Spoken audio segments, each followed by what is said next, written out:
Surprise! Hey guys, today I'm going to give you a little sneak peek at my new 35 caliber FX dynamic. And I'm going to give you a brief overview here.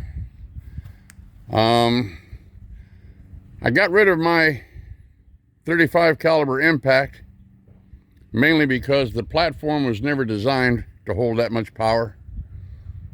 I know a lot of tuning tricks to give them more power, but the design just won't hold it. A specific example would be if you jack the power up on a 35 impact, it'll blow off the little tiny 2mm by 1mm O-ring on the tip of the valve rod. It'll blow out the breech O-rings and all kinds of bullshit. So I got to thinking to follow the advice I give a lot of other people lately, which is if you want a more powerful air rifle, buy one. So I did. I got rid of the 35 impact and bought myself a 35 dynamic. I got it from Utah Air Guns, and what I bought was the dynamic VP, which is their basic stripped down edition, so that I could customize it my own self, the way I want to do it. And so I'll show you a couple things I did. I removed the rear bottle assembly, which is aluminum bottle that weighs about 2 pounds, and it's 400 cc's. So I took it off, got rid of that, and I put an MDT SRS buttstock on here, as you can see. What else did I do? I took that massive power wheel that comes with this gun off, and I put one of the old original MK1, MK2 power wheels. It's on max, which is where I'm always going to shoot this rifle. I bought this rifle for power, and anything I shoot out of it is going to be on max power. If I need to adjust it for lower power, I'll do it with this micro wheel. Essentially, this and this both adjust the hammer spring tension. This does it by incremental clicks, and this does it by little microscopic clicks with this little wheel. But it's the same thing. You're adjusting the same thing one way or another. So if I need to adjust this for accuracy, I'll just use this and leave that alone. Which means I can have this small ergonomic one instead of one that sticks out a half a mile like a sore thumb. Just my opinion. And you can see I removed the top gauge that reads your regulator pressure, and I replaced it with one of the new FX Keller gauges. That's about $360 for one of these, but they are accurate. And I'd like to know exactly, accurately, what my reg pressure setting is. Okay? Also, this rifle is regulated by Huma Air. This particular version has the Huma regulator. All right, which you can crank it all the way up to 200 bar if you want to, and it'll never skip a beat. It'll never stutter, never hiccup or cough, never give you a problem. And you can see I've got a 700mm air bottle on it. You can also see I put the Saber Tactical drop-down adapter on the front, mainly because I want this bottle a little lower so I can put my hand under it when I hold it up to shoot offhand. And also because I've got a Picatinny rail attached to the bottle here. And with that big shroud up here, it would be in conflict with that Picatinny rail anytime I wanted to screw this bottle off there. So Now I can remove this bottle without this little Picatinny rail hitting anything. Okay. And I've got a good old Atlas bipod on here, which is one of the lightest, adjustable, I mean, just perfect bipods you can put on a gun. I know there's some going around today that look like there's something out of the Terminator or Star Wars, but they weigh a lot, which is okay if you're just going to shoot your bench off the gun. I mean, pardon me, your gun off the bench. But, you know, I bench rest shoot my guns for, you know, sighting in a scope or checking for accuracy, and then I pick it up, take off the bipod, and I shoot offhand. I love to shoot standing offhand, and that's just what I like to do. Also, you can see I've got my Athlon Helos 1-10 by 28 scope on here, and I've got the UTG extra high lever lock rings. These there's a little safety. You push the safety, pop it open, you can take the scope on and off in a matter of seconds. Now, what you're looking at here is this. I didn't like the looks of that big giant shroud tube sticking out here. It just looked ducky to me, so I took it off and I put a carbon fiber sleeve on here. This is inside diameter of 16, outside diameter 20. You can buy those on Amazon, fairly cheap. So I cut it to the size so that it'll butt up against the front of the regulator here.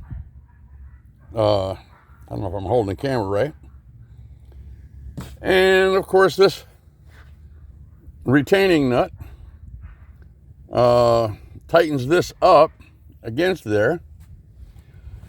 As per one of my other videos on the subject, I'll go ahead and briefly tell you that I've got vinyl tape wraps every 2 inches under this carbon fiber tube, so that there's absolutely no play with that barrel inside this carbon fiber tube.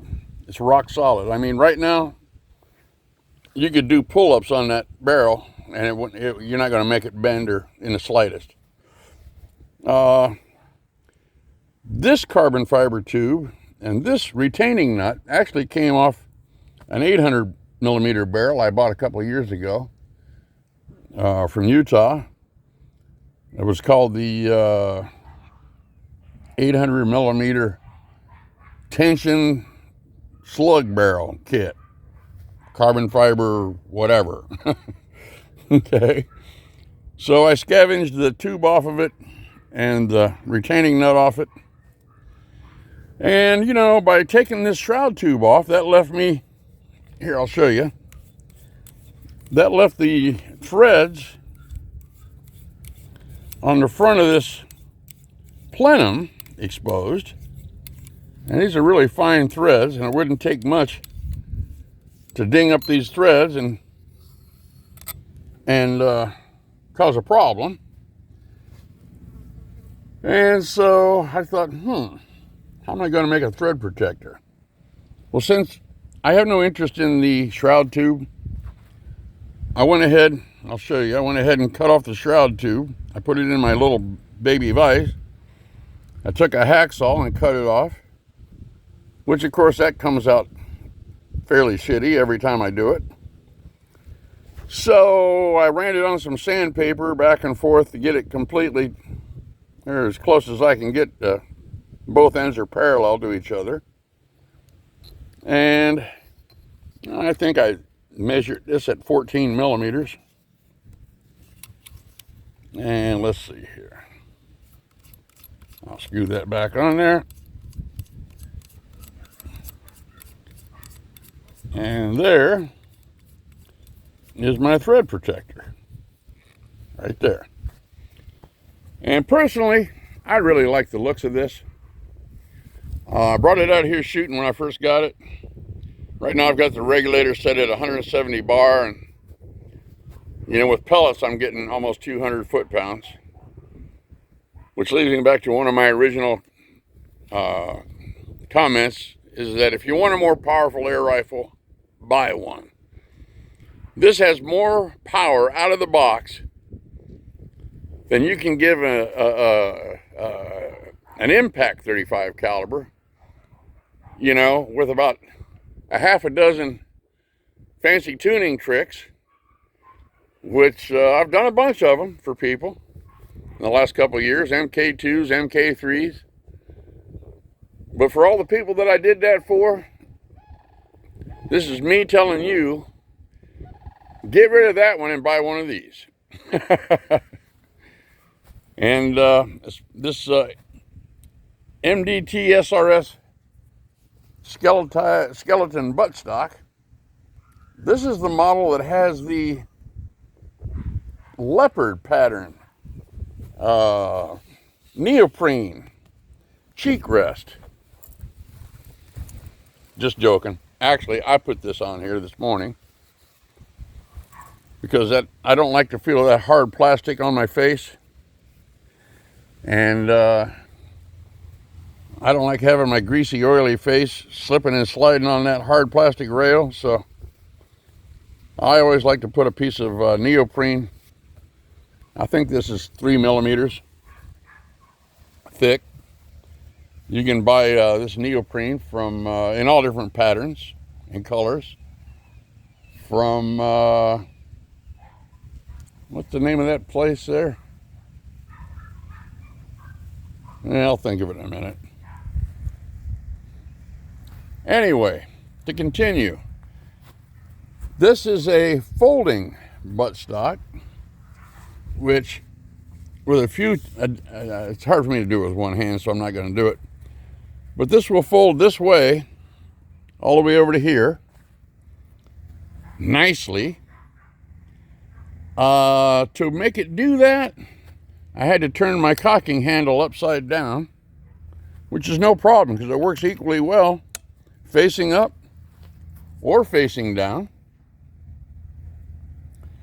And having a collapsible folding stock is like, wow. Well, it's not collapsible, but it's folding, pardon me. So you can fold that and make this thing uber short. And one of the cool things is this rifle will fit in my FX extra long gun case. The gun case is 48 inches long outside diameter, exactly 46 inches inside. So all I have to do is remove this butt pad by loosening this thumb screw. Loosen this, take this, slide this off, and this rifle will fit in my gun case. And I don't have to buy a new gun case, you know, and I don't have to carry it with this in the gun case with the stock folded, which wouldn't be a problem. So you could use your shorter gun case if you wanted to. Let's see if I can release this with one hand. Release is pretty easy. There you go. Show you guys what this looks like folded. I'll aim down here and you can see with the cocking handle facing up, it gives you just that perfect, let's see, folds perfect. One drawback is that there was a little tiny bit of play. I don't know if the camera will pick this up on this sunny day, but so I put a couple little tiny pieces of felt right here, so that when I close it, it takes up that little bit of slop, and so that now it's rock solid. there's no slop or play here at all. Now with those two little pieces of felt on there. And other than that, that's my new baby. I'm back over here today to do a little more testing. I'm gonna crank her up to 180 bar and see what she gets. I'll be shooting my 80s 35s. I call them cross tops. My FX domes. My NSA 93 grainers. And also some of my FX 68 grain hybrid slugs, which these things are running out at about 1,050 right now. I mean, talk about a flat trajectory. These are screamers. So, yeah, there she is. I got a new suppressor coming. As you can see, my previous one was a Emperor, which is a mile long and weighs a pound, 16 ounces. And I've got this piece from Donnie FL that helped makes it more quiet. Well, I've got a Ronin coming that's only 6 inches long instead of 11, so I saved 5 inches in length. It'll make it just as quiet. And actually, I won't need this piece, but I'll probably use it. Maybe yes, maybe no. I ain't made up my mind on that yet. All right. So there's your little preview. I'll keep you all posted as time goes by about what kind of accuracy and power I'm getting out of her. One thing I'm going to be doing soon is getting another scope from Athlon. Probably a Cronus or an Aries.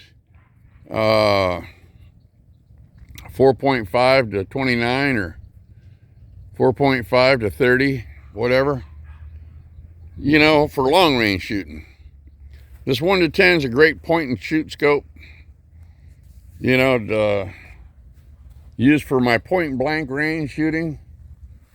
My point blank range on this rifle would be like from 18 yards to 75. I just put the dot and pull the trigger. And I ain't going to be any more than an inch high or an inch low anywhere on that trajectory. So I don't have to figure